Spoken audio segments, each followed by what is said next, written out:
L'arrivée d'un enfant dans une famille, ça peut venir avec son lot de stress. Par où commencer? Comment faire pour l'allaitement? Comment bien me préparer? Pour vous soutenir et vous offrir rassurement et réconfort, la Maison de la famille Lebinière a mis sur pied des services de maternité, incluant des ateliers prénataux et du suivi d'allaitement. Nous recevons aujourd'hui Jessica, infirmière en maternité, qui s'occupe de ces services à la Maison de la famille. Ici Véronique, bienvenue à Éco-Social.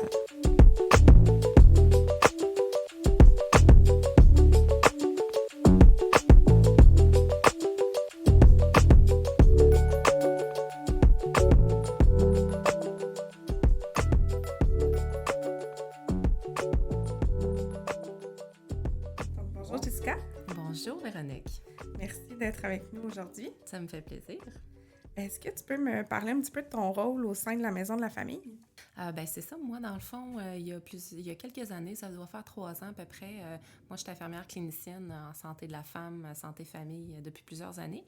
Et puis j'étais nouvellement, on venait d'emménager dans l'Aude-Binière et puis durant le COVID et tout ça, je me suis dit, tiens donc, je vais proposer mes services à la Maison de la famille. Fait que tout ça a commencé avec leur atelier de périnatalité qui a lieu le mercredi après-midi. Donc, c'est vraiment, ça cible les parents qui viennent d'avoir un nouveau bébé de 0 à 1 an. Euh, Même en grossesse, on peut venir, mais c'est plutôt là, les jeunes parents d'un nouveau bébé qui viennent. Fait que pendant plusieurs mois, là, j'ai eu l'occasion et le privilège d'animer ces ateliers-là avec eux autres, surtout sur des sujets qui touchent vraiment cette phase de vie-là. Mais après ça, là, à partir de l'année passée, on a commencé à élargir notre offre de service. La Maison de la famille a voulu offrir les cours prénataux en présentiel et non en virtuel. Post-COVID, c'était quand même très rafraîchissant et je pense que les parents attendaient ça de pied ferme. Donc, c'est en cours depuis février 2024 et on a décidé aussi de joindre l'offre de service pour le soutien à l'allaitement. Donc, on aura l'occasion de parler un petit peu plus tard dans le balado. Mais c'est ça, moi, dans le fond, je m'occupe là, des services périnataux sur le territoire de l'Aude-Binière pour la maison de la famille de l'Aude-Binière. Depuis combien de temps les cours prénataux puis le soutien à l'allaitement, ça existe à la Maison de la famille? On a commencé vraiment là, à offrir ces services-là l'année passée, 2024, en février. Donc, on a commencé notre année l'année passée en grand. Et depuis, les demandes ne font qu'augmenter. Donc, on est très content que dans la population, c'est des services qui commencent à se faire connaître. Et puis, on travaille aussi en collaboration là, étroitement avec le CIS de Chaudière-Appalaches qui s'occupe autant au niveau de l'hôpital que le CLSC de Laurier-Station. Donc, on a une belle collaboration ensemble et puis on fait évoluer l'offre de services en périnatalité pour le territoire et les familles. Pourquoi décider de mettre sur pied un service comme celui-là, finalement, à la Maison de la famille? Bien, on sait que cette période-là de la vie, autant en termes de première grossesse, premier bébé et tout ça, avoir un nouveau bébé, c'est challengeant en termes d'expérience. On se confronte à des nouveautés, à des choses auxquelles souvent on ne s'attendait pas. Et puis, on sait que, il y a quand même des directives de santé publique qui sont toujours à garder en tête. Hein. Je nomme entre autres l'allaitement. On sait que c'est un facteur qui est protecteur pour un individu. Et puis, on sait que aussi les mamans et les couples, ils ont beaucoup de défis par rapport à l'allaitement, par rapport à trouver la bonne information ou se tourner quand ils ont une problématique. Donc, on sait que c'est vraiment ça a un objectif de santé publique, tout ça. On veut que les bébés, les mamans, les papas, les couples, les familles en soi se portent mieux et aient besoin de soins aigus, entre guillemets, le moins possible. Et qu'ils puissent se tourner vers les bonnes personnes quand il y a un défi qui se présente. Donc, c'est vraiment dans un appel à la prévention, à de la promotion de bonnes pratiques aussi, puis redonner un petit peu le pouvoir à la population en ce sens où on les éduque pour qu'ils comprennent un petit peu mieux où leurs défis où leur expérience se situe, puis comment bien répondre à leur bébé, à leur couple, etc. Donc, on est vraiment dans une prévention-promotion de la santé, là. Vous avez 3 ateliers prénataux. Est-ce que tu peux nous parler un petit peu de ce que les futurs parents, là, à quoi ils peuvent s'attendre finalement dans ces 3 ateliers-là? En fait, habituellement, ce qui est l'idéal en termes de timing, c'est au courant du deuxième trimestre. Parce que quand on commence des cours prénataux dans ce temps-là, on a l'avantage d'être assez enceinte pour que ça soit concret dans notre esprit. Tu sais, on a Oui. déjà le petit bump de bedon qui commence à apparaître, mais on n'est pas trop enceinte à pas être capable de s'endurer les 2 fesses sur notre chaise parce qu'on est à veille d'accoucher la semaine prochaine. Fait que dans le fond, on couvre vraiment très large. On couvre du moment où est-ce que on a nos premières contractions à terme, c'est-à-dire on arrive à la fin de notre grossesse, et les cours prénataux couvrent jusqu'à 8 semaines après avoir accouché. Pourquoi? Parce qu'à partir de ce timing-là, l'infirmière du CLSC va commencer à reprendre le flambeau du calendrier pour la vaccination. Et lors de ces rencontres-là, ben là, les parents peuvent adresser leurs questions et leurs défis ou leurs problématiques qu'ils rencontrent à ce moment-là. Donc, il y a toujours un filet de sécurité pour ces parents-là dans ce sens-là. Fait que le premier cours, dans le fond, on couvre tout l'aspect contraction. C'est quoi un travail? C'est quoi les mouvements que le bébé a à faire millimètre par millimètre durant ce temps-là? On les aide à comprendre qu'est-ce que le corps doit faire, qu'est-ce que ça demande au corps, comment on peut bien se préparer pour bien accoucher, parce que l'idée, c'est toujours accoucher avec le moins de douleur en moins de temps possible. Grosso modo, quand on demande à n'importe qui qu'est-ce que tu attends pour ton accouchement, bien, ça va tourner dans ces eaux-là. On va discuter aussi du rôle du partenaire, hein, parce que souvent, le partenaire, il n'est pas là à manger des toiles d'araignée dans le coin. C'est qu'il y a un rôle actif, il y a un rôle aussi de coach. Moi, j'aime bien dire, parce que, veux pas, un accouchement, c'est l'équivalent de faire un marathon complet de 42 km en termes de demande énergétique et musculaire et effort aérobique. C'est quand même très éprouvant. Fait que le partenaire a un rôle de coach, il a un rôle de protection aussi pour l'espace émotionnel. Parce que l'accouchement, avant tout, c'est hormonal. Puis on le sait que l'environnement émotionnel a un énorme impact sur la fluctuation des hormones, si les bonnes hormones sont stimulées au bon moment. Donc on parle de ça durant le premier cours. On parle aussi, on ne fait pas juste parler, on bouge aussi. Donc c'est vraiment avec des exercices, avec des étirements. On a intégré aussi des belles notions de soulagement de la douleur, parce que c'est certain qu'à l'hôpital, il y a tout le volet pharmacologique, le volet médicaments qu'eux, ils prennent en charge, mais les parents, exemple, durant la phase de latence, entre guillemets, ce qui est un peu le réchauffement avant l'accouchement actif, ben, le gros de ce travail de latence-là va se faire à la maison. Okay. Donc, comment qu'on peut déjà commencer à se préparer, comprendre ce qu'on a besoin, ressentir nos contractions et tout ça. Fait que ça, c'est vraiment le premier cours. OK. Le deuxième cours, c'est vraiment la courte période de quelques heures, première journée de vie, deuxième journée de vie, où est-ce qu'on est à l'hôpital de façon générale, parce que la majorité du territoire, bon, ici, il y en a quelques-unes, à l'exception, qui vont accoucher, mettons, en maison de naissance. Puis habituellement, celles qui accouchent à la maison, nous, on les voit pas dans notre corridor de service. Okay. Fait que généralement, ils accouchent en milieu hospitalier. Fait que c'est un peu l'introduction du rôle de le lien d'attachement. Comment ça se manifeste, comment le partenaire aussi, que lui n'a pas eu 9 mois de préparation, peut rattraper le gap par rapport à la maman, c'est-à-dire, puis commencer déjà à enrichir et à nourrir ce lien d'attachement-là. C'est dans les deux directions, autant le parent que le bébé. Dans les deux cas, il y a une recherche de lien d'attachement qui se fait. Donc, on parle du pot à pot durant ce cours-là. On va parler aussi de l'introduction de l'allaitement.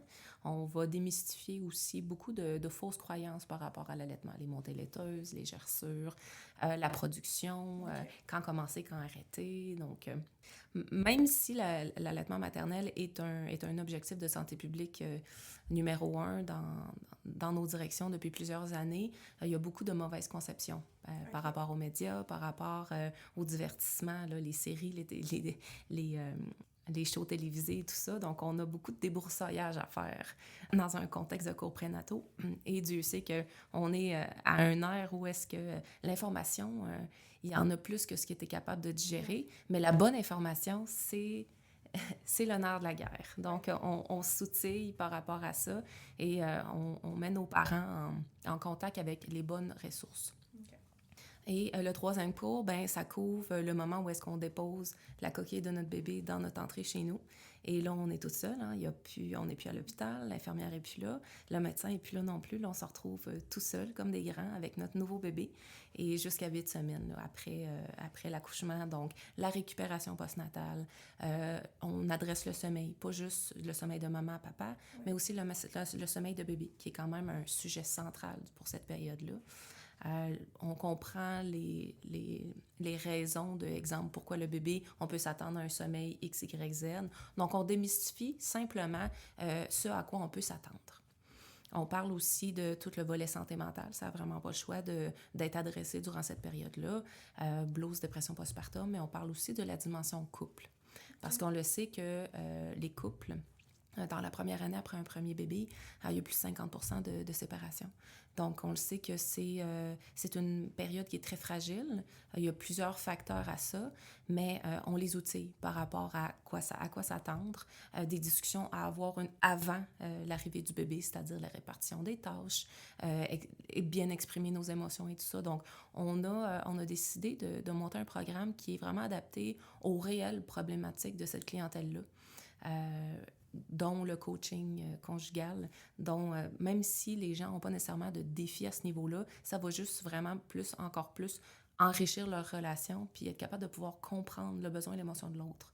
Au lieu de, à cause de la fatigue, à cause du stress qu'on se met, de finir par malheureusement voir notre partenaire comme un adversaire au lieu d'un allié.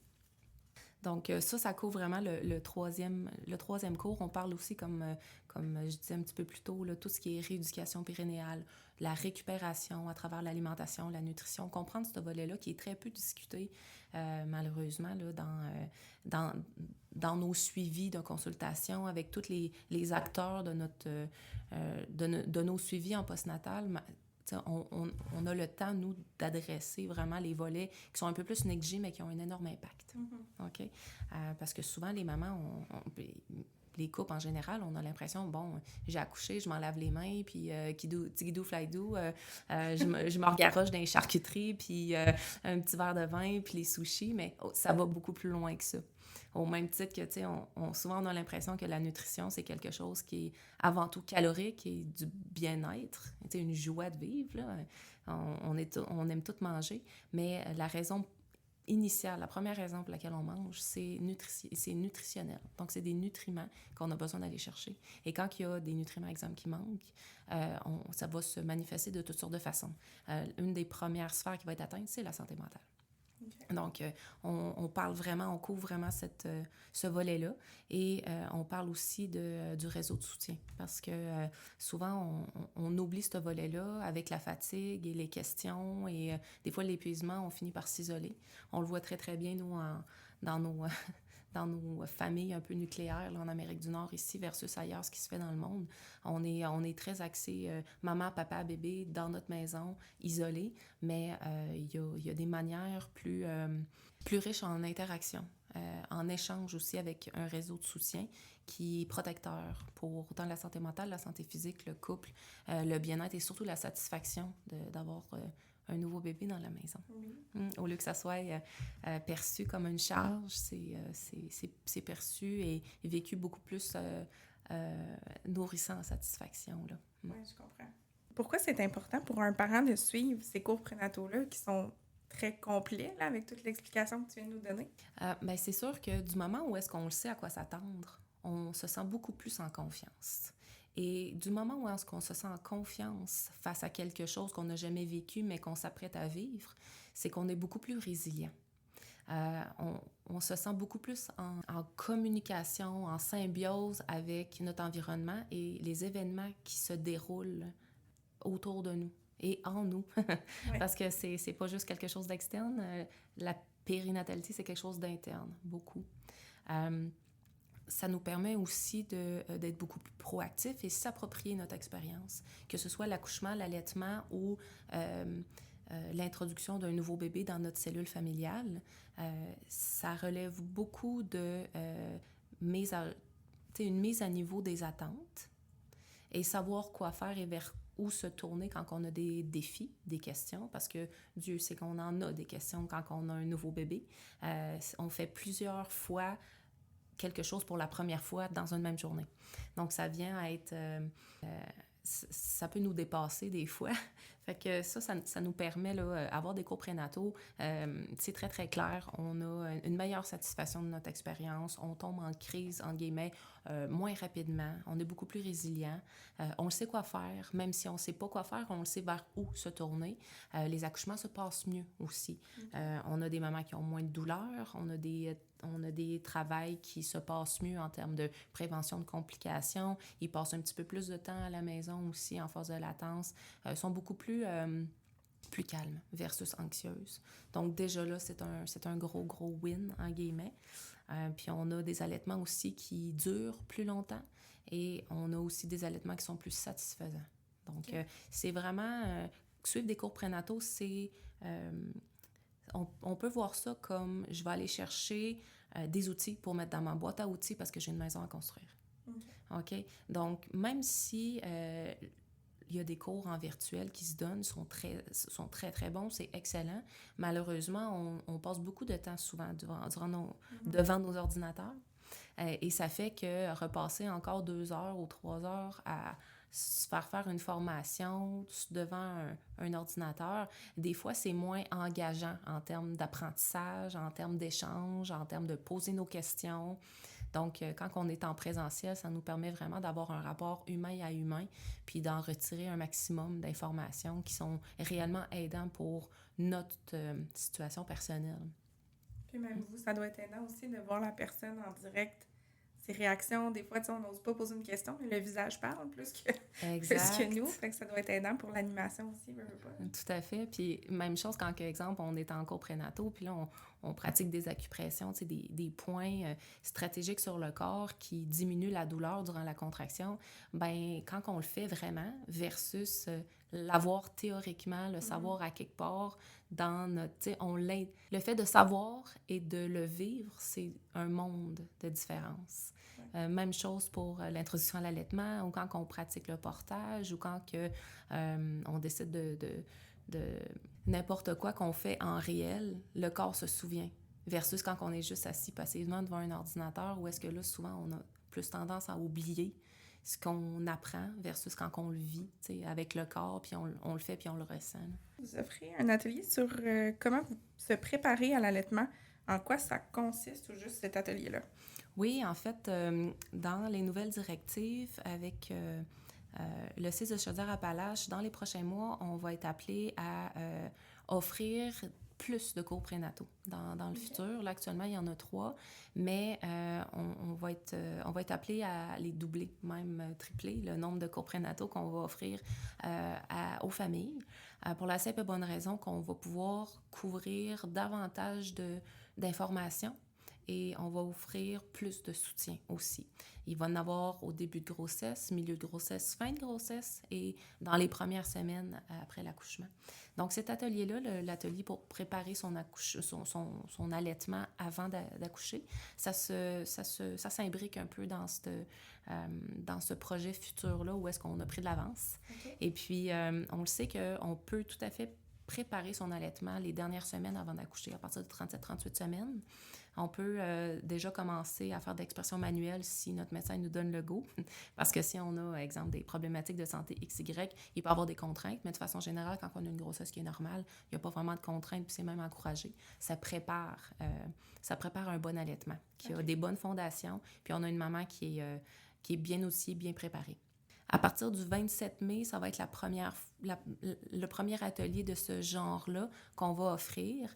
Et puis, ça permet vraiment là, aux mamans de prévenir les problématiques qui sont courantes, malheureusement, en allaitement et qui sont responsables bien souvent d'un arrêt de l'allaitement ou même pas de commencer à allaiter.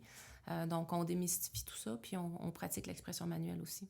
Parce que du moment où est-ce que, même si on est enceinte, des fois ça peut marcher, des fois ça peut ne pas marcher, mais quand on est capable de voir que notre corps produit du lait, ça nous donne un boost de confiance énorme, puis ça nous ça nous confirme que notre corps est capable d'allaiter.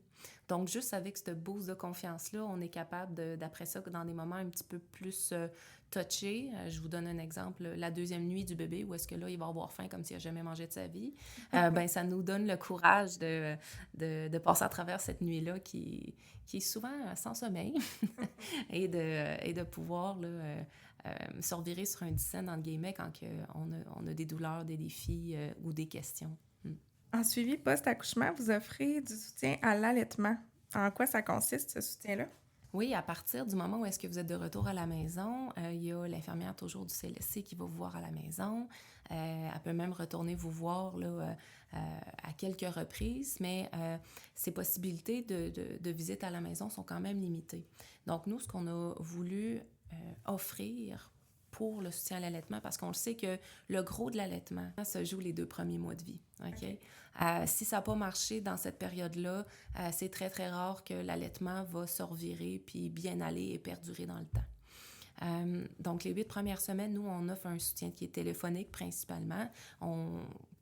Ça peut être par visio aussi, c'est tout à fait confidentiel. Hein? On ne pose pas ça après ça sur nos réseaux sociaux.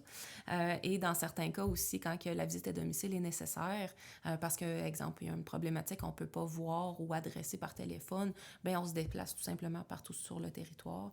Puis, on aide ces mamans-là parce que ce soit un premier allaitement, un premier bébé, même si c'est notre 4e enfant, puis on a allaité toutes les 3 autres avant, mais ça reste toujours un premier allaitement parce que c'est toujours différent. Notre corps est différent, ce bébé-là, il est unique. Donc, on vient en aide avec des problématiques qui sont courantes. On travaille aussi avec Allaitement Québec, qui est vraiment une ressource qui nous prête, en guillemets, une consultante en lactation là, 1 fois par mois ici à la Maison de la Famille, sous rendez-vous. Mais le gros du soutien allaitement, souvent, on est capable de le régler durant cette période de 8 semaines-là. Donc, les mamans, ils ont simplement à nous appeler à la Maison de la Famille, puis on regarde qu'est-ce qu'on peut faire par téléphone, puis on se déplace. Tu sais, comme là, avant de me rendre à votre podcast, j'arrivais là, justement d'une maman qui a accouché il y a moins d'1 semaine puis qui a des défis d'allaitement. Donc, c'est ça. C'est très aidant de savoir qu'on peut se tourner vers ce genre de ressources-là qui est toujours présent et puis qui nous aide. Parce que trop souvent, quand on est seul à la maison avec notre nouveau bébé et que c'est la première fois qu'on allaite, souvent, on a le goût d'abandonner parce que c'est difficile, parce qu'il y a des questions qu'on se pose, qu'il n'y a personne qui peut nous répondre, ou justement, il y a trop de réponses qui sont différentes. Fait qu'on finit par juste abandonner le tout puis dire, bon, ben écoute, ça va finir en biberon avec une préparation commerciale. Puis, parce qu'à quelque part, n'importe qui veut toujours protéger quelque part sa santé mentale. Mm-hmm. Si on veut pas allaiter à tout prix, dans le sens, tu sais, oui, l'allaitement, c'est important, mais au-delà de ça, on n'est pas juste une femme allaitante dans la vie. On est une conjointe, on est tu sais, il y a plein d'autres chapeaux qu'on doit respecter et être présent pour. Donc, c'est important de mettre ça en perspective, l'allaitement, parce que c'est un sujet qui est très poignant. Pour n'importe qui a une énorme opinion sur la chose, que ce soit très positif ou très négatif, ça concerne tout le monde. Et encore plus quand on est un nouveau parent, où est-ce qu'on se fait dire des conseils très variables en termes de contenu. Avoir un service comme on offre, c'est sécurisant. Et puis, ça nous permet aussi de s'approprier notre expérience, puis que ça reste positif le plus possible, au lieu qu'on se rende au point où est-ce qu'on est en crise, on est en code rouge, il n'y a plus rien qui marche, puis on fait juste tourner notre dos pour toujours, puis que c'est terminé, tu sais, puis qu'on passe à côté de beaucoup de bienfaits, là. Pourquoi ça peut être important, le soutien à l'allaitement? Ben écoute, c'est certain que quand on a un soutien qui nous permet de continuer à allaiter, ça nous donne tous les bienfaits de l'allaitement. Les bienfaits de l'allaitement, c'est pas juste pour ceux du bébé, c'est pour la famille aussi. C'est pour la maman, mais c'est aussi pour la société. Je sais pas si vous saviez, mais en termes d'équivalence, si 70-75% des familles au Canada allaitaient leur bébé les 6 premiers mois, en termes de société, ce que ça l'impliquerait, c'est 40 écoles primaires de plus construites à chaque année. Donc, en termes d'impact financier sur une société, c'est énorme, mais en termes de famille aussi, ça change beaucoup, beaucoup de choses. Une maman qui allaite, c'est une maman qui est toujours prête à donner à manger. C'est très polyvalent. Il y a tout l'aspect immunité aussi qu'on entend énormément parler. La raison principale pour laquelle on allaite, avant que ce soit nutritif, c'est immunitaire. Le corps humain, on atteint la maturité immunitaire entre 4 et 7 ans. Entre cette période-là, le 0,5 ans, la nature, en guillemets, a prévu l'allaitement. Parce qu'à chaque fois qu'on allaite, c'est comme une espèce de vaccin à toutes les fois.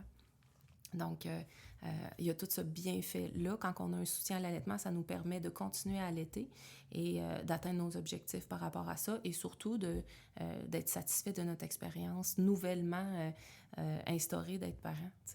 Parce que l'idée, c'est pas juste de faire plusieurs choses pour la première fois, c'est d'être satisfait de ce qu'on fait.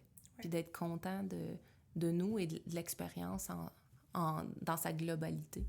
Fait qu'avoir un soutien comme ça nous permet d'atteindre nos objectifs beaucoup plus facilement, puis avec le moins de défis possible, puis sans se rendre à des limites où est-ce qu'on se dit « Ah non, je me suis rendue épuisée à ce moment-là, je me suis rendue à bout, peu importe la forme du à bout que j'étais, ça prévient là, cette phase aiguë-là, tout simplement. Okay. Sauf qu'il faut que les parents nous appellent. Oui. Parce que souvent, quand on est rendu à appeler puis demander de l'aide, qu'il n'y a plus rien qui va, on peut être un peu plus proactif. Puis quand on voit que ça commence à chirer, puis on commence à prendre le sideline, comme on dit, ben tu contactes la bonne personne, l'aide, puis attends pas que ça prenne des envergures impossibles. Oui, je comprends.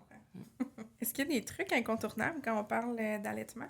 C'est certain que suivre des cours prénataux, c'est la base. Parce qu'on démystifie tellement de fausses croyances. Et, tu sais, souvent, quand on a des informations, on est enceinte, on n'a jamais côtoyé quelqu'un qui a eu un bébé, on n'est pas dans le domaine de la santé. Souvent, on va être malheureusement déjà imprimé de fausses croyances. Okay? On a l'impression qu'avoir un bébé puis allaiter, c'est comme dans les annonces Pampers. Mais c'est vraiment pas ça. De façon générale, ça, c'est l'exception, c'est pas la règle. Fait que c'est certain que les cours prénataux, c'est de être bien outillé, savoir à quoi s'attendre, puis quand demander de l'aide. Tu sais, exemple, quand on a de la douleur, quand on a notre montée laiteuse, est-ce qu'on peut s'exprimer du lait? Tu sais, c'est tous des outils fondamentaux pour bien allaiter et surtout adresser la problématique quand il y en a une au bon moment. Une autre chose qui est vraiment incontournable, je te dirais, être capable de bien s'exprimer du lait manuellement.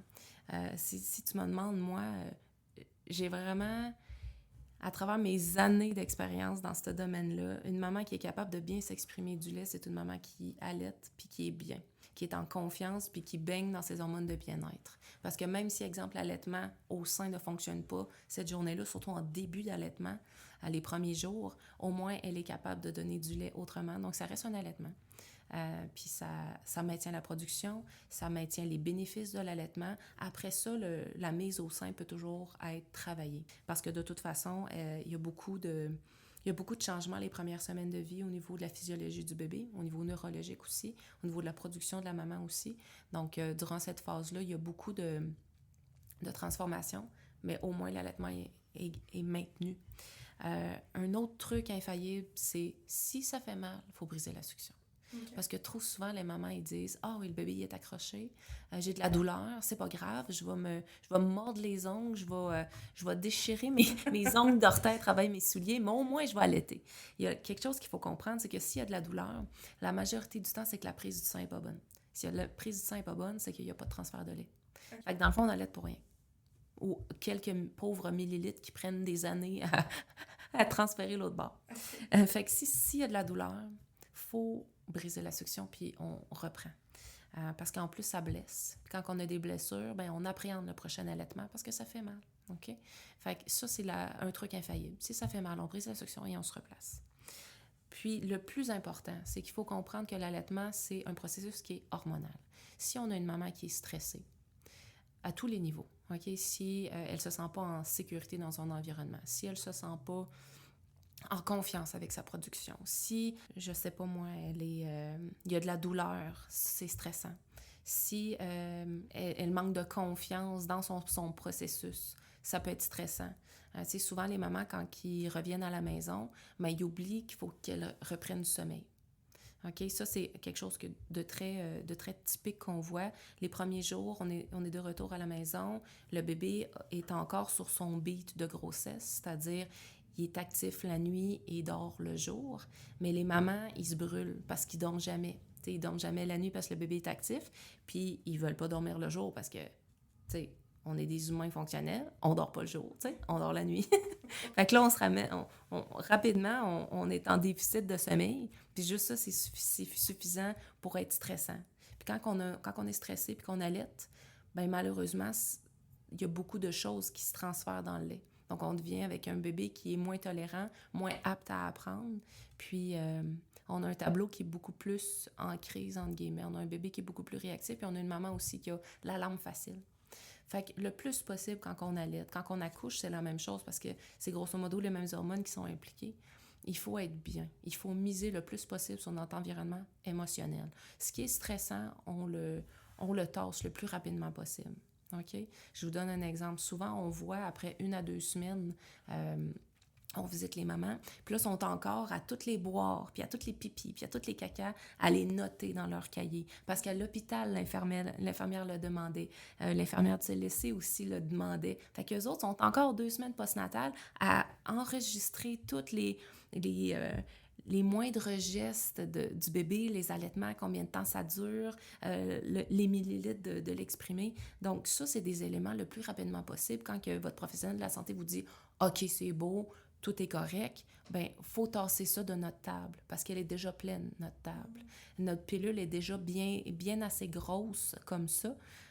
Donc, c'est vraiment miser sur être calme, puis être en confiance, puis les éléments stressants de les tasser le plus rapidement possible. Comment une personne peut s'inscrire aux cours prénataux de soutien à l'allaitement? Les cours prénataux, on a l'avantage, nous, d'avoir assez de demandes pour offrir le programme à tous les mois.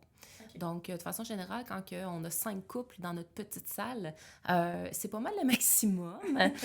Au-delà de ça, ben, il va falloir demander à la directrice de la maison de la famille d'utiliser peut-être une autre salle, parce que là, on est bien cosy et bien installé dans notre petite salle. Moi, personnellement, je trouve que c'est des petits locaux qui sont tout douillets et qui sont intimes. Donc, dans le sens, il y a un transfert d'informations qui est précieux. Parce que quand on n'est pas tant de monde que ça, on a vraiment le temps de prendre le temps avec les gens. Puis les gens ont aussi le temps de prendre le temps avec nous. Donc, poser des réelles questions, de vraiment faire les exercices, puis d'échanger des choses qui est vraiment important pour eux. Puis sinon, pour le soutien à l'allaitement, il n'y a pas vraiment de maximum. C'est sûr qu'en allaitement, il faut agir rapidement parce qu'on est toujours c'est un peu une course contre la montre, dans le sens où quand l'intervenant ne répond pas assez rapidement, ben le biberon, lui, il est toujours disponible. Ouais. Puis les préparations commerciales, la pharmacie, on n'est plus en COVID, sont toujours sur les étagères et disponibles.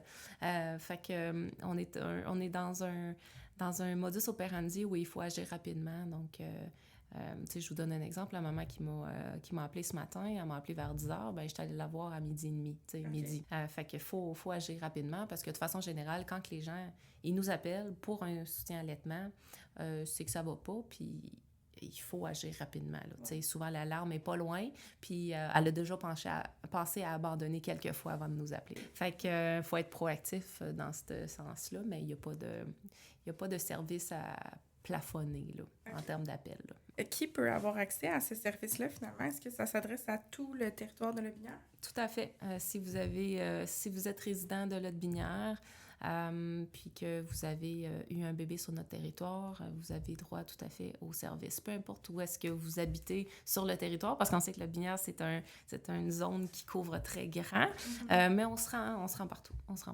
Parfait. Où est-ce qu'on peut suivre les activités de la Maison de la famille?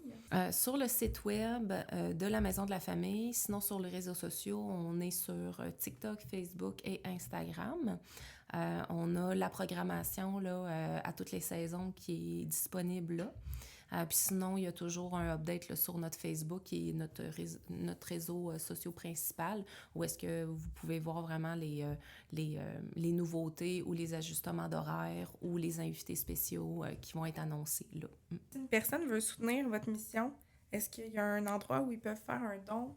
Oui, tout à fait. Mais en fait, si les gens veulent faire un don, je vous invite à contacter la directrice de la Maison de la Famille, Mme Danielle Sarrazin.